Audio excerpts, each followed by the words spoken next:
안녕하세요. 제 이름은 비버 톰슨이에요. 최근까지 저는 이탈리아 밀라노에서 단조로운 일상을 살고 있었어요. 혼잡한 거리와 붐비는 금융지구, 웅장한 고풍스러운 건물들이 제가 기억하는 한늘 제 주변에 있었죠. 여러 해 동안 경제 문제를 상담하고 정부의 시장 전략을 조언하며 금융의 흥망성쇠를 조율하는 일을 해왔어요. 그런데 이제는 태국에 와 있네요. 제 삶과 완전히 다른 환경, 거리도 문화도 다른 이곳의 말이에요. 방콕은 저를 뜨겁고 습한 공기로 맞이했어요. 고향에서는 느껴보지 못한 끈적한 공기가 피부에 달라붙었죠. 공기는 무겁고 거리 음식 냄새와 배기가스, 열대 꽃향이 뒤섞여 있었어요. 거리는 에너지로 가득했고 오토바이가 빽빽한 교통 속을 요리조리 피해 다니고 노점상들은 태국어로 소리치며 향신료에서부터 수공예품까지 다양한 물건을 팔고 있었죠. 깔끔하고 질서 정연한 밀라노 거리와는 전혀 다른 세계였어요. 그런데도 왠지 모르게 흥분되고 무언가 사명감이 뒤섞인 감정을 느꼈어요. 제가 이곳에 온 이유는 명확했지만 벅차기도 했어요. 저는 태국과 한국 간의 고위급 무역 협상에서 경제고문 역할을 맡았어요. 태국 경제는 현재 무역 적자로 인해 흔들리고 있었고 공장들은 현대화가 시급했고 노동자들은 안정적인 일자리를 원하고 있었어요. 또 많은 지역 사회가 더 나은 미래를 희망하고 있었죠. 반면 한국은 태국에 변화를 줄 수 있는 기술과 인프라, 자본을 가지고 있었어요. 단순한 사업 계약이 아닌 태국의 경제적 미래를 바꿀 기회였어요. 매일 협상이 이루어지는 웅장한 대리석 바닥에 회의실로 들어섰어요. 방에는 양국의 대표들이 모여서 집중과 결의, 때로는 불신의 표정을 짓고 있었어요. 태국 측 대표들은 신중한 표정이었고 그 안에는 약간의 회의가 엿보였어요. 외국 자본에 의존하게 되어 산업에 대한 통제권을 잃을 위험을 피하고 싶어 했죠. 반면 한국 대표들은 차분하고 자신감이 넘치는 듯 했어요. 마치 이미 자신들이 유리한 위치에 있다고 알고 있는 것처럼요. 제 역할은 숫자를 분석하고 잠재적인 결과를 제시하며 태국 정부가 공정한 합의에 도달하도록 돕는 것이었어요. 예상보다도 더 어려운 일이었죠. 한 가지 결정마다 수많은 사람들의 삶이 달려있는 것처럼 느껴졌거든요. 이 거래가 더 나은 일자리, 더 높은 임금, 그리고 아마도 그들이 경험하지 못했던 안정감을 가져다 줄 것이라고 믿고 있는 가족들이 생각났어요. 각 제안과 반론이 이들에게 희망과 어려움의 갈림길이 될 수도 있었죠. 하지만 협상에는 경제적 문제만큼이나 중요한 또 다른 면이 있었어요. 태국은 단순히 경제적 도움만 바라는 것이 아니라 그들의 문화적 독립성도 지키고 싶어 했거든요. 한국 측에서 새로운 기술이나 외국 관리자가 프로젝트를 감독할 것을 언급할 때마다 태국 측의 표정에서 불안함이 느껴졌어요. 그들은 발전을 원했지만 동시에 자신들의 전통과 생활 방식을 근대화의 물결 속에서 잃고 싶어 하지 않았죠. 저는 회의실에서 매일 커져가는 긴장감을 느꼈어요. 날이 갈수록 논의는 더 치열해졌고 그에 따라 협상에 담긴 의미를 더 깊이 이해하게 됐어요. 이건 단순히 숫자나 예산을 맞추는 문제가 아니었어요. 어떤 이들에게는 생존의 문제였고 또 어떤 이들에게는 기회의 문제였죠. 저에게는 전에 없던 방식으로 새로운 문화와 경제를 이해하는 과정이었어요. 회의실에서 보내는 시간은 길었고 종종 저녁까지 이어지기도 했어요. 창문 밖으로는 방콕의 하늘이 저물어가며 분주한 거리에 따뜻한 황금빛을 드리웠죠. 가끔씩 창밖을 바라보며 도시가 쉼없이 돌아가는 모습을 보곤 했어요. 사람들은 인도를 따라 바삐 움직였고 노점상들은 자리를 정리했고 상점과 식당의 불빛이 하나둘 켜지면서 밤을 준비했어요. 이는 우리 내부에서 정책을 토론하는 동안 밖에서는 여전히 사람들이 저마다의 일상 속에서 하루를 살아가고 있다는 상기시켜주는 풍경이었죠. 저는 올바른 선택을 해야 한다는 책임감을 느꼈어요. 함께하는 정부 관계자들 뿐만 아니라 거리에서 마주치는 평범한 사람들을 위해서도요. 노점상, 오토바이 운전자, 일하러 가는 학생들 모두가 이 거래의 진정한 영향을 느낄 사람들이었죠. 그들이 우리가 이 방 안에서 나누는 논의에 대해 알고나 신경 쓰고 있을까 문득 궁금해지기도 했어요. 협상의 속도는 점점 더 빨라졌고 양측 모두 자신들의 입장을 고수하려 했죠. 한국팀은 종종 그들의 제안을 윈윈 상황으로 포장하려 했어요. 경제적 혜택을 강조하며 태국이 자국에 대한 통제권을 잃을 가능성은 언급을 피하려 했죠. 하지만 태국 측 대표들은 쉽사리 설득되지 않았어요. 구체적인 사항을 요구하고 날카로운 질문을 던지며 당당하게 맞섰어요. 그들은 한국의 도움이 필요하다는 것을 알았지만 독립성을 쉽게 포기할 마음은 없었죠. 저는 이 밀고 당기는 과정 속에서 중재자로서의 역할을 맡게 되었어요. 단순히 재정적 통찰을 제공하는 것이 아니라 양측이 각자의 이익과 위험을 명확히 볼 수 있도록 돕고 간극을 좁힐 수 있는 방법을 찾는 역할이었어요. 때론 밤잠을 설치며 숫자와 예상, 시나리오를 머릿속에서 되뇌며 모두가 만족할 수 있는 해결책이 있을지 고민하기도 했어요. 그 압박감은 이 거래의 중요성을 상기시키는 끊임없는 존재였죠. 그리고 한편으로는 저를 계속 움직이게 하는 또 다른 감정이 있었어요. 아주 오랜만에 느껴보는 목적의식이랄까요? 이렇게 멀리 떨어진 타지에서 전혀 다른 문화 속에서 저 자신보다 더 큰 무언가의 일부분이 된 기분이었어요. 단순한 계약 상담이 아니라 불확실함 속에서 희망을 주는 일이었어요. 단순한 업무가 아니라 진정으로 변화를 이끌 기회를 잡고 후대에 전해질 이야기에 기여할 수 있는 순간이었죠. 협상이 진행되는 모습을 보면서 양측 모두가 나름의 타당한 이유와 신념을 가지고 있다는 걸 깨달았어요. 태국은 안전을 원했고 한국은 성장을 원했어요. 그리고 저는 양쪽이 각자의 목표와 가치를 존중하면서도 상생할 수 있는 길을 찾도록 돕고 싶었어요. 이는 미묘한 균형이 필요했고 인내와 이해, 때로는 타협이 필요한 퍼즐이었어요. 하루가 끝날 때마다 협상실을 나와 방콕의 분주한 거리로 나서면 피로와 흥분이 뒤섞인 묘한 기분이 들었어요. 활기차고 끊임없는 에너지가 가득한 이 도시는 삶이 멈추지 않고 계속 변해가고 있다는 걸 상기시켜 주었어요. 그리고 그것이 바로 우리가 협상실에서 이루려던 일이었죠. 태국 경제의 새로운 시작이요. 하지만 앞길은 여전히 멀었고 도전은 많았어요. 하나의 해결책이 나오면 새로운 질문이 생겨나고 하나의 합의가 이루어지면 또 다른 문제가 나타났어요. 그럼에도 불구하고 저는 다가올 모든 것에 맞설 준비가 되어 있음을 느꼈어요. 이는 새로운 개척지였고 저는 끝까지 이 과정을 지켜볼 각오가 되어 있었어요. 협상은 하루하루 이어졌고 매번 더 격렬해졌어요. 시간이 흐를수록 이 합의의 중요성이 점점 더 명확해졌죠. 하지만 그 중요성을 진정으로 느낄 수 있었던 곳은 회의실에 반짝이는 벽 안이 아니라 태국의 일상 속에서였어요. 저는 협상장의 유리문 밖으로 나가 태국의 진짜 모습을 만나게 되었죠. 먼저 방문한 곳은 우리가 현대화로 혜택을 줄 것으로 기대했던 공장이었어요. 그곳의 광경은 제겐 충격적이었어요. 낡은 기계들이 덜그럭거리는 소리를 내며 돌아가고 작업자들은 묵묵히 일을 하고 있었지만 이미 경쟁에서 뒤처진 공장이 무리하고 있는 듯한 느낌이 들었어요. 일부 공장은 간신히 유지되고 있었고 노동자들의 얼굴엔 긴 시간과 적은 휴식 속에 쌓인 피로가 가득했어요. 임금은 생활을 간신히 유지할 정도였고요. 그들에겐 더 나은 미래에 대한 꿈이 있었지만 무역협정이 과연 이를 실현해줄 수 있을지에 대한 의심도 느껴졌어요. 주말이 되면 저는 방콕의 재래시장을 걸으며 활기차고 혼란스러운 분위기를 즐겼어요. 과일, 채소, 향신료, 수제 장신구가 쌓여있는 가판대가 길을 따라 빼곡히 늘어서 있었죠. 소란스럽고 다채로우며 생기 넘치는 공간이었어요. 하지만 여기에도 생존의 위태로움이 느껴졌어요. 하루하루의 판매에 의존하는 삶, 생활을 이어가기 위해서 매일같이 노력해야 하는 현실이었죠. 상인들은 지나가는 사람들에게 소리쳐서 물건을 팔기 위해 흥정을 했어요. 각 거래에는 생활비를 충당하고 가족을 먹여 살려야 한다는 무게가 담겨 있었어요. 특히 기억에 남는 방문이 하나 있었어요. 방콕 외곽의 작은 농장이었는데 그곳은 대대로 한 가족이 일궈온 농장이었어요.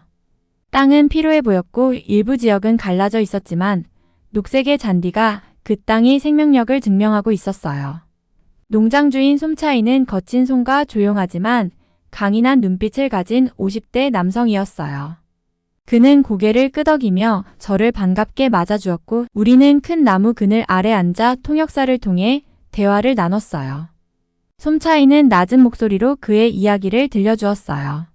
마치 희망을 품기조차 두려운 듯 조심스럽게 말하는 느낌이었어요. 그는 가족이 몇 세대에 걸쳐 이 땅을 농사지어왔고 쌀을 심고 몇 마리 가축을 키우며 근근히 살아왔다고 했어요. 그러나 요즘은 힘들다고 했어요.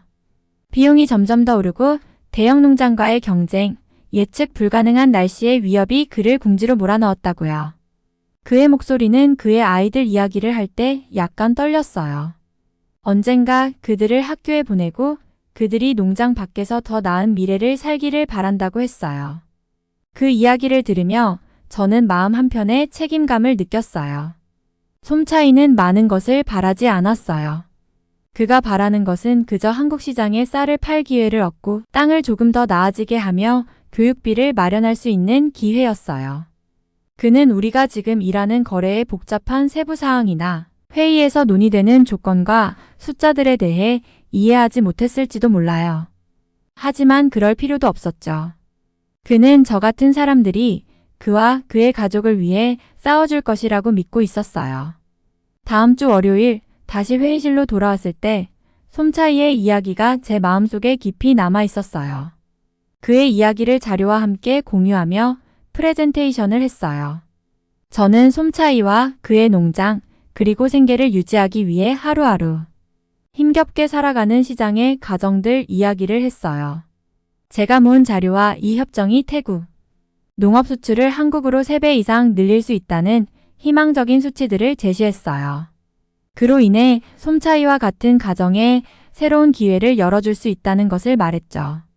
이 거래는 단순히 수익에 관한 것이 아닙니다. 제 목소리는 차분하면서도 단호했어요. 이것은 농민들에게 생명줄을 제공하는 일이고 그들에게 글로벌 시장에서 공정한 기회를 주는 일입니다. 적절한 지원이 있다면 솜차이와 같은 가족들은 새로운 삶을 시작할 수 있어요. 저는 그 순간 이 말이 단순한 정치적 수사나 경제적 이익을 넘어서는 이야기가 되기를 바라며 회의실을 둘러봤어요. 하지만 반응은 제가 기대했던 것만큼 따뜻하지 않았어요. 일부 태국 관계자들은 경계하는 눈빛으로 서로를 쳐다보며 현대화 비용과 외국 투자에 대한 의존의 위험에 대해 우려를 표했어요. 한국 측 대표들 역시 태국이 현대화 노력에 진정으로 전념할 준비가 되었는지에 대한 의문을 제기했어요. 양측 모두 의심과 주저함을 가지고 있었고 방 안의 긴장은 더해졌어요. 마치 솜차이와 그의 가족 이야기가 거대한 외교의 장에서 하나의 논점으로 축소된 느낌이었죠. 협상은 계속 이어졌고 점점 지치는 과정이었어요. 그러던 중 한 여름 오후 모든 것이 절정에 달했어요. 산업 정책에 대한 날카로운 의견 차이가 생겨났고 이는 곧 대치 상황으로 번졌어요. 양측 모두 자신들의 입장이 옳다고 확신한 채 서로 타협하지 않으려 했어요. 태국 대표들은 자국 산업을 보호하려고 굳건히 서 있었고 한국 측은 투자에 대한 제한을 줄이려는 입장이었어요. 그 순간 저는 다시 솜차이의 얼굴이 떠올랐어요. 그의 조용한 결의와 힘든 상황에서도 간신히 붙잡고 있는 희망이요. 또 간신히 생명을 유지하고 있는 공장들과 매일같이 장사에 전념하는 시장 상인들이 생각났어요. 저는 갑작스러운 절박함과 함께 이 교착 상태를 타파해야 한다는 강한 의지가 솟아났어요. 저는 자리에서 일어나 심장이 두근거렸지만 결심은 확고했어요. 이 협상이 실패해서는 안 됩니다. 제 목소리는 의도보다 컸고 긴장된 침묵 속에서 메아리 쳤어요. 방 안의 모든 시선이 저에게 쏠렸어요. 놀라는 사람도 있고 무관심한 사람도 있었죠. 이것은 단순한 숫자나 무역 조건 이상의 문제입니다. 솜차이와 같은 사람들, 그리고 수많은 다른 가정에게 진정한 기회를 주는 일입니다. 이 거래는 생명이 살아 숨쉬는 공장을 만들고 시장에서 아이들을 학교에 보낼 수 있는 여유를 만들어주는 일입니다. 제 말이 방 안에 울려 퍼졌고 잠시 동안 그것이 영향을 미칠지 궁금했어요. 한국 대표단이 재호소를 고민하는 모습이 보였고 비용과 잠재적 이익을 저울질하는 듯 했죠. 태국 쪽에서도 일부 관계자들이 현실을 인정하듯 고개를 끄덕이는 모습이 보였어요. 마침내 침묵을 깨고 한 한국 대표가 타협안을 제안했어요. 양국이 함께 관리할 수 있는 구조를 통해 양국이 감독권을 가지되 최종 결정은 태국 산업이 통제할 수 있게 하는 방식이었어요. 이는 작은 한 걸음이었지만 협상의 실마리가 될 수 있었죠. 논의는 다시 시작되었고 방 안의 긴장이 풀리면서 양측이 서로 양보하며 중간 지점을 찾기 시작했어요. 저는 자리로 돌아가며 묘한 안도감과 피로를 느꼈어요. 앞으로도 여전히 복잡한 세부 사항과 어려운 결정들이 남아 있었지만 지금 이 순간에는 희망이 있었어요. 이 협상이 정치인들 뿐만 아니라 솜차이와 같은 사람들, 공장의 노동자들, 그리고 시장의 가족들에게 실질적인 변화를 줄 수 있다는 가능성이 있었죠. 위험이 큰 협상이 잠시나마 진전을 이루는 듯 보였지만 낙관적인 기분은 현실의 벽에 부딪혔어요. 약간의 진전이 있었음에도 불구하고 태국의 경제적 어려움은 여전히 가중되고 있었고 문제들은 날이 갈수록 커져갔죠. 주변국인 베트남이나 인도네시아는 빠르게 현대화를 받아들이며 새로운 수요에 적응해 나가고 있었지만 태국은 그 속도를 따라가지 못하고 있었습니다. 매일 아침 회의에 가는 길에서 저는 태국 경제의 균열을 볼 수 있었어요. 도시 외곽에는 불 꺼진 채 버려진 공장들이 있었고 이는 잃어버린 일자리와 기회를 상징했어요. 도심 속 한때 번성하던 쇼핑몰과 상가들은 옛 모습을 잃었고 많은 상점들이 문을 닫아 간판마저 퇴색하고 방치된 상태였어요. 남아있는 몇몇 가게들도 지나가는 사람들에게 큰 흥미를 끌지 못했고 진열된 상품들은 고객을 기다리며 한가롭게 놓여 있었죠. 이러한 모습을 지켜보는 것은 힘들었어요. 제가 분석하는 모든 스프레드시트, 차트, 그리고 그래프 뒤에는 꿈을 가진 사람들, 가족, 그리고 미래가 걸린 실제 사람들이 있었으니까요.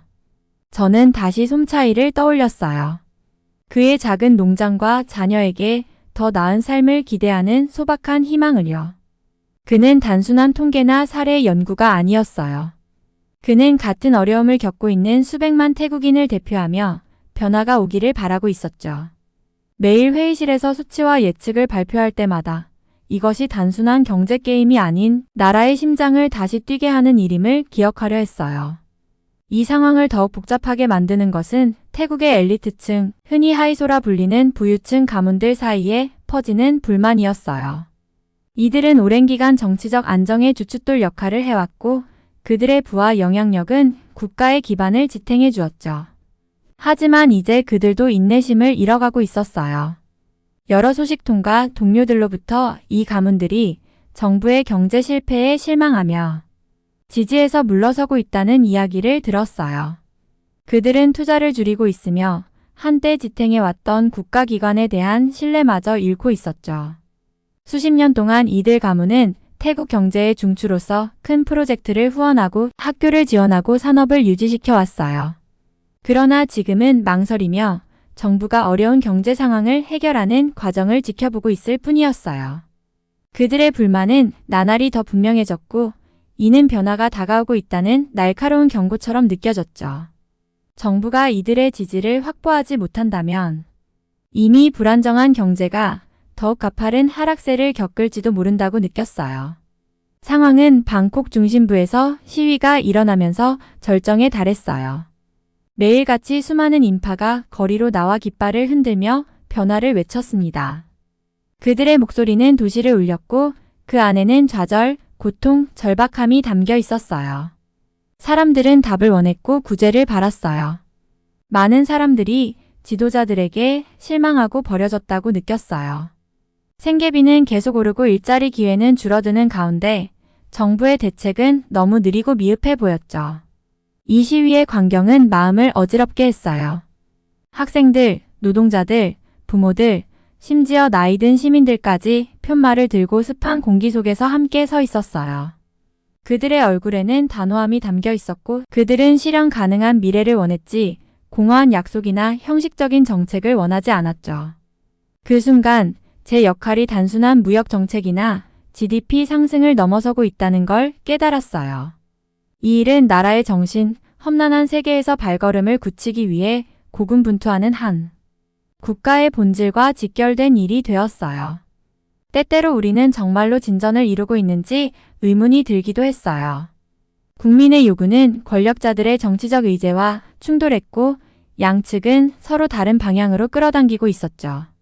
상황의 무게가 저를 짓누르는 듯 했어요. 스프레드시트에 적힌 각 숫자가 단순한 데이터가 아니라 사람들의 삶의 조각처럼 느껴졌어요. 하나의 숫자를 분석하거나 예측치를 조정할 때마다 저는 얼굴들이 떠올랐어요. 노동자들, 농부들, 자영업자들 그들 모두가 기다리고 있고 희망하고 있었습니다. 상황의 막중함에도 저는 초점을 잃을 수 없었어요. 머릿속에서는 여러 가지 아이디어와 해결책이 떠올랐지만 모두 임시 방편처럼 느껴졌고 근본적인 문제를 해결하기에는 부족해 보였어요. 태국은 단기적인 해결책이 아니라 진정한 지속 가능한 성장의 길이 필요했어요. 하지만 그 길을 만드는 일은 한국과의 무역 협정만으로 해결되지 않았죠. 이는 시스템을 변화시키고 사고방식을 조정하며 국민들이 함께 미래에 대한 비전을 세우는 것을 필요로 했어요. 그리고 그 비전은 태국 내부에서 나와야 했고 외부에서 수입되거나 강요될 수 없는 것이었어요. 그 다음 주 저는 계속되는 위기에 대한 정부의 브리핑에 참석했어요. 관계자들은 억지로 낙관적인 목소리를 내며 신중한 표정으로 서로 눈치를 보고 있었어요. 그들은 경제를 활성화하고 외국인 투자를 유치하며 산업을 현대화할 전략에 대해 이야기했지만 그들의 말 속에 담긴 주저함과 불확실성이 느껴졌어요. 그들은 스스로를 안심시키려 애쓰고 있었지만 도전 과제에 정면으로 맞서지 않는다면 이 나라는 계속 뒤처질 것이고 수백만 사람들의 꿈이 실현되지 못할 것임을 알 수 있었어요. 그날 저녁 임시로 머무는 아파트로 돌아가는 길에 저는 닫힌 상점들과 어둑한 거리를 지나면서 상황의 중압감이 제 어깨에 얹히는 걸 느꼈어요. 저는 태국이 경제를 회복할 수 있는 길을 찾도록 돕기 위해 이곳에 왔지만 장애물들은 너무나도 거대해 보였죠. 그럼에도 불구하고 포기할 수는 없었어요. 태국의 이야기는 아직 끝나지 않았어요. 지금은 갈림길에 서 있는 순간이었고 지금 내리는 결정들이 앞으로 몇 세대에 걸쳐 이 나라 사람들의 미래를 바꿀 수 있는 때였어요. 앞길은 험난했지만 태국인들의 강인한 정신도 만만치 않았어요. 저는 솜차이와 공장 노동자들, 거리에서 시위하는 사람들 안에서 그런 정신을 봤어요. 그들 모두는 태국의 이야기, 인내와 희망, 그리고 더 나은 내일을 향한 투지를 함께 품고 있었어요. 앞으로 다가올 날들을 준비하며 저는 단 하나의 진리를 되새겼어요. 진전은 더디고 장애물은 많을지라도 진정한 변화, 지속 가능한 변화는 모든 투쟁과 후퇴의 가치가 있다는 것이었어요. 태국은 쌓을 가치가 있는 미래를 가지고 있었고 저는 그 여정이 아무리 어려워도 제 몫을 다하겠다는 결심을 했어요. 시간은 계속 흘러갔어요. 회의는 반복되었고 처음의 희망은 매일 조금씩 사라져가는 듯 했어요. 우리의 논의는 같은 지점만을 빙빙 돌고 있었고 같은 주장과 반론이 계속해서 반복되면서 말들이 허무하게 느껴졌어요. 협상이 지체되면서 방 안의 분위기가 변해가는 게 느껴졌어요. 점점 커지는 좌절감과 불가피한 결말이 다가오는 듯한 느낌이었죠. 한국 대표단의 표정은 점점 더 무표정해졌고 답변은 짧아졌으며 그들의 인내심이 한계에 다다른 게 분명했어요. 그러던 어느 날 아침 결국 피할 수 없던 일이 일어났어요. 저는 회의실에 들어섰지만 긴장된 협상의 분위기가 아닌 무거운 침묵이 저를 맞이했어요. 한국 대표단은 다시 다른 선택지를 고려하기로 했다고 했어요. 몇몇 대표들은 눈을 내리깔고 눈을 피했어요. 대표가 한국이 이제 투자처를 베트남이나 인도네시아와 같은 근처의 다른 나라로 돌릴 수도 있다고 조심스럽게 설명했어요. 태국과는 다르게 이 나라들은 현대화를 주저하지 않고 반기고 있었으니까요. 저는 분노와 슬픔이 한꺼번에 밀려왔어요. 우리는 여기까지 왔고 수많은 시간을 쏟아부었으며 모든 사람이 혜택을 받을 수 있는 협상에 도달하기 위해 애써왔어요. 하지만 방 안을 둘러보니 그 기회가 모래처럼 손가락 사이로 빠져나가고 있다는 걸 느낄 수 있었어요. 태국은 동남아시아에서 일어나는 경제적 도약에서 소외될 위험에 처해 있었어요. 다른 나라들이 파트너십을 강화하고 투자를 확보하며 변화하는 세상에 적응해가는 동안 태국은 고립과 미완성된 잠재력 속에 남아있게 되는 거였죠. 협상이 실패했다는 소식이 퍼지면서 저는 그 여파가 나라 전역으로 퍼져나가는 것을 볼 수 있었어요. 한때 기계 소리가 가득했던 공장들은 이제 조용해졌고 안정적이던 일자리는 갑자기 사라져버렸어요. 그 자리를 대신한 것은 불확실성의 파도였어요. 도시에서도 시장에서도 특히 조심스럽게 희망을 품고 있던 사람들의 얼굴에서도 그 여파가 느껴졌어요. 솜차이와 같은 사람들에게 이 소식은 가혹했어요. 한국과의 무역협정은 그에게 그리고 그의 가족에게 근근히 살아가는 삶에서 벗어날 수 있는 기회였죠. 이제 그 꿈은 사라졌어요. 저는 그의 작은 농장에 서 있는 그를 상상했어요. 자신의 땅을 바라보며 그의 아버지와 할아버지가 겪었던 고난이 자기 아이들에게까지 이어지지는 않을까 고민하고 있을 모습이요. 더 나은 삶, 발전과 기회의 가능성이 바로 앞에 있었지만 이제는 그것이 손에 닿지 않게 된 거예요. 저는 밤마다 이 모든 일이 어떻게 진행되어 왔는지 되돌아보며 시간을 보냈어요. 협상의 초기 단계, 우리가 이 협정의 가능성을 믿으며 현실로 만들기 위해 밤낮 없이 일했던 시절을 떠올렸어요. 모두가 뭔가를 잃었다는 느낌을 지울 수 없었어요. 태국과 한국만이 아니라 협상에 참여했던 모든 사람들이요. 그 놓쳐버린 기회가 남긴 빈자리 속에서 저는 경제학을 넘어서 더 깊은 질문들과 씨름하게 되었어요.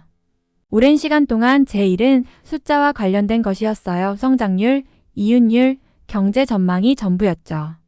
하지만 이제 그 숫자들이 무의미하게 느껴졌어요. 그것들은 사람들의 이야기를, 각 통계에 담긴 희망과 꿈을 포착할 수 없었어요. 경제정책과 무역협정이 단순한 계산을 넘어선다는 걸 깨닫기 시작했어요. 그것들은 약속이자 실제 사람들의 삶과 연결된 비전에 대한 책임이었어요.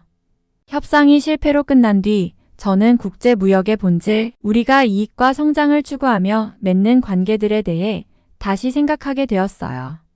진정한 발전은 단순한 재정적 인센티브로 이루어지지 않는다는 걸 깨달았어요. 그것은 회복력과 상호신뢰, 그리고 모두에게 혜택을 줄 수 있는 미래에 대한 공유된 헌신을 요구했어요. 이런 요소들이 없다면 아무리 잘 계획된 일이라도 쉽게 무너질 수 있었죠. 협상 과정을 되돌아보면서 우리는 그 비전을 놓쳤던 것은 아닌지, 올바른 숫자에만 몰두하다가 그 숫자들이 대표하는 삶을 잊어버린 것은 아닌지 생각하게 되었어요. 그 다음 주 저는 태국을 떠날 준비를 했어요. 제 역할은 끝났지만 깊은 미완성의 감정이 저를 감쌌어요. 짐을 싸면서 잠시 그동안의 임시 숙소를 둘러보았어요. 이곳은 이 여정을 함께한 제 집이었죠. 이 나라와 그 사람들, 그리고 그들의 어려움을 알게 된 지금 떠나는 것이 이상하게 느껴졌어요. 이번 경험은 제 시야를 넓혔고 보고서나 프레젠테이션으로는 담을 수 없는 현실과 고난을 보여주었어요. 공항으로 가는 길에 저는 이제 익숙해진 거리들을 지나쳤어요. 번화한 시장, 노점상이 가득한 좁은 골목, 한때 희망으로 가득했던 공장들이요. 사람들은 여전히 그들의 일상을 이어가고 있었고 불확실한 미래에도 굴하지 않고 살아가고 있었어요. 그들이 견뎌낼 것이라는 건 알고 있었지만 그들이 단순히 버티는 것 이상의 삶을 살 자격이 있다고 생각했어요. 그들은 생존이 아닌 번영할 기회를 가질 자격이 있었어요. 비행기가 이륙하며 방콕에 붐비는 거리를 뒤로할 때 슬픔과 결심이 뒤섞인 감정이 밀려왔어요. 태국은 제가 그 어디서도 배울 수 없는 교훈을 가르쳐 주었어요. 경제적 파트너십의 힘과 그것이 없을 때 뒤따르는 황폐함을 목격한 경험이었죠.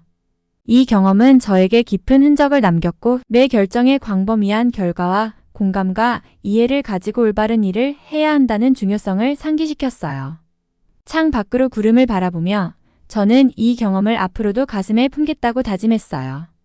재접근 방식과 더 나은 미래를 만드는 것이 진정 무엇을 의미하는지에 대한 이해를 바꾸어 줄 경험으로요.